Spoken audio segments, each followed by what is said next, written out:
زمون جماعت چې پیریان دی رشوی د نیکه می شاګردانو زمون کله چې دی او مخبره سره نه دی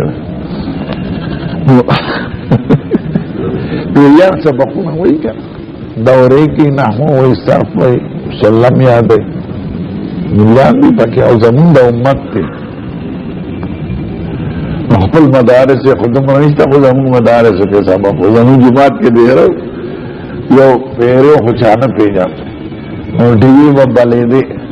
دیوی با سبق لکن نا وقتا چی بشوی لکا دیوی ملکا نجیمی کی دیوی تطلع تا خفوه بیار اصل گران بونو یوزر یو طالب تو لکا نمبر ستا دیوی ملکا نو دا دا خیال دی چی خلقو دو دی دالله استدید اینو بود کار دیوی تورسی بل طالب بولی دا آغا باندی یار راو تورش کرده قوم نوتو او سار وقت یو طالب توی بل طالب توی چی دی سڑی خو بیگا دو موگود لاسو دا کتنا دیوی تو رسی طالب چی پیشو چی پا ما پیشو آکڑا وارسی